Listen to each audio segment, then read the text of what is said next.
merci d'être présent et présente à cette conférence de presse. Merci aux journalistes d'y être. Bon, peut-être que vous connaissez les gens, mais je vous les présente quand même. Donc, à ma gauche, j'allais dire à l'extrême gauche, mais M. Charon, maire de Sainte-Thérèse. À ma gauche, moins extrême, Michel Brousseau, donc directeur artistique de la Société Philharmonique du Nouveau Monde. À ma droite, ou à mon extrême droite, M. Fournier, responsable de la fabrique de la paroisse Sainte-Thérèse de Villa, où nous donnerons le concert, et moi-même, Robert David, donc président du conseil d'administration du Chœur Philharmonique du Nouveau Monde. Alors, on vous a convoqué pour une conférence de presse parce qu'il y a quand même un événement important qui va se dérouler à Sainte-Thérèse, dans la magnifique église patrimoniale de Sainte-Thérèse d'Avila, le 14 mai prochain. Le concert Requiem allemand de Brahms, opus 45, que la Société Philharmonique du Nouveau Monde va offrir à la population des Laurentides. Alors, c'est un concert qui est organisé par la Société Philharmonique avec des artistes invités. On a Danielle qui est avec nous, qui est notre répétitrice, pianiste répétitrice, mais qui sera aussi une des solistes au piano pour le concert, avec M. Desmarais, qui est plus actuellement de la région d'Ottawa. Il s'excuse de ne pas y être, mais c'est un petit peu loin pour venir à la conférence de presse, partir d'Ottawa pour venir à Sainte-Thérèse. Mais il sera ici le 14 mai, il n'y a pas de problème avec ça. Oh oui, une chance. Alors, je vais laisser la parole à notre directeur artistique pour présenter le concert lui-même. Monsieur le maire, je vais demander de faire peut-être une petite présentation rapide là, du contexte à Sainte-Thérèse aussi pour cet événement important. Alors, Michel, si tu veux dire un petit mot sur le concert, puis je pourrais reprendre en finale après Monsieur le maire. Oui. Donc, que dire de ce concert? Ne serait-ce que on a donné un concert avant les fêtes, mais c'était un concert qui était un concert, je dirais, avec les Braves, donc avec nos Braves. C'était 30 choristes. C'était pas représentatif de ce qu'on a habituellement, donc de la Société Philharmonique du Nouveau Monde, qui représente quand même 150 choristes. Et puis, habituellement, aussi avec un orchestre, là, pandémie oblige, on a décidé de faire ça avec 2 pianos et timbales. C'est une version qui est extraordinaire, qui va mettre d'ailleurs en valeur le chœur et les solistes. Et puis, c'est une œuvre il y a des classiques en musique. Beethoven, Mozart, Bach, Brahms. C'est des œuvres qui vont plaire qui plaisent à tout le monde. Donc, c'est des œuvres qui sont... Particulièrement ce requiem-là, c'est peut-être la raison pour laquelle je dis mon programme. En sortie de pandémie, c'est pas une œuvre qui est un requiem, vous savez, c'est une messe pour les morts. Donc, c'est pas une messe qui a été composée, donc celle-ci pour commémorer les morts, mais qui vient comme pour réconforter les vivants. Un peu comme Fauré également. Donc, Fauré écrit un requiem, mais c'est pour célébrer la vie après la mort. Donc, c'est une musique qui est très douce, un peu à l'instar de Brahms aussi. C'est une musique extraordinaire. C'est une musique qui plaît à tout le monde. Brahms est vraiment un compositeur, comme Beethoven d'ailleurs, Mozart. C'est une œuvre qui est universelle, donc c'est autant pour les jeunes, les moins jeunes, pour tout le monde. Les gens, peu importe la musique qu'on aime, c'est le genre de musique-là va nous toucher. C'est le beau. On parle du beau, donc c'est un concert qui va plaire à tout le monde. Il y a des incontournables, c'est ça, comme la 9e symphonie de Beethoven, le requiem de Verdi, le requiem de Mozart, la messe en do mineur de Mozart, le Gloria di Verdi, très important, messe en do mineur, le Gloria di Verdi, des incontournables du répertoire. Je l'entretiens pour l'année prochaine. C'est incontournable.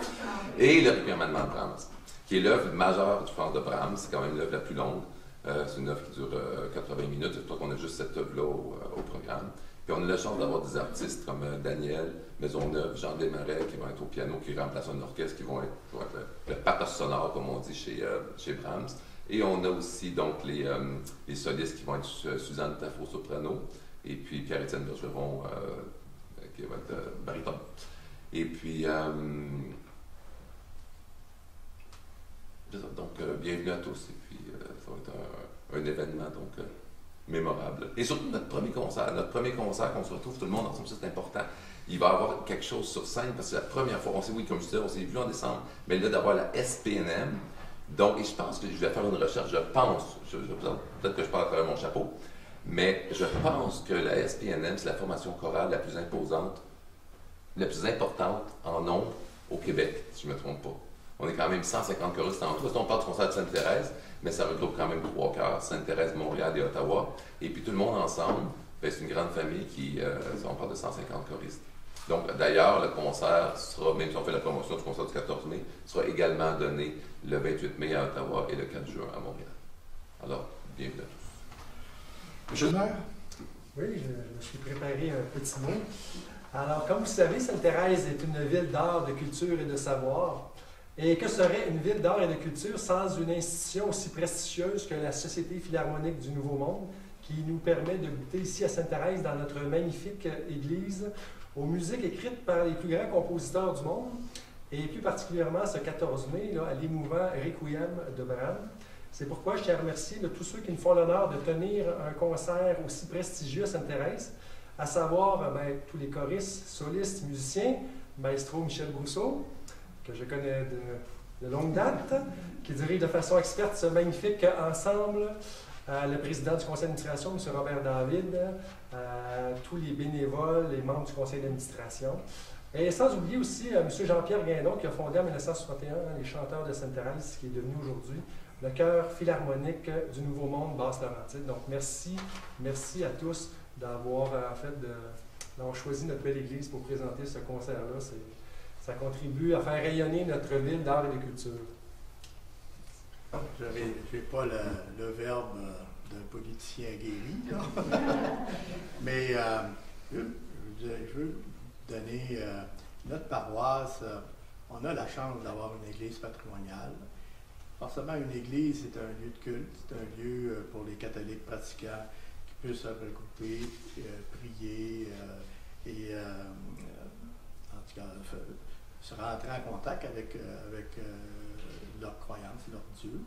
Mais la fabrique a aussi comme volonté que ce lieu de culte-là, qui est une église patrimoniale, serve à d'autres événements culturels. On ne fera pas une partie d'hockey là, mais recevoir les groupes de la qualité, des concerts de la qualité que la Société philharmonique du Nouveau Monde peut offrir, c'est pour nous une façon d'amener les gens à l'intérieur d'une église et d'apprécier ce bâtiment-là patrimonial qui, finalement, appartient pas juste à des paroissiens, appartient aussi à la communauté thérésienne.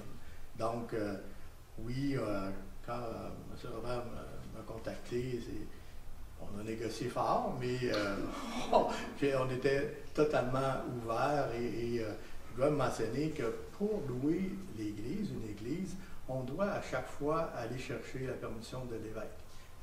L'évêque contrôle qu'est-ce qui se passe dans nos églises. Et je dois admettre que je n'ai pas de difficulté à faire approuver des concerts de la Société philharmonique, surtout les concerts avec un Requiem de Brahms. C'est tellement magnifique. Puis après 2 ans de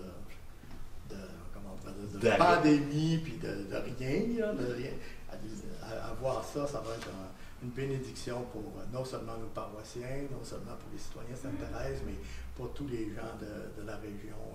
On anticipe la joie de participer à ce requiem. Je vais faire par exprès pour inviter l'évêque pour être disponible. Il faut comprendre que notre évêque, Monseigneur Poisson, est le président de la Conférence des évêques du Canada. Il a passé le dernier mois, comme vous le savez, au Vatican pour la rencontre avec les Autochtones, ce qui fait qu'il est énormément occupé, mais je vais l'inviter, ça c'est sûr. Donc,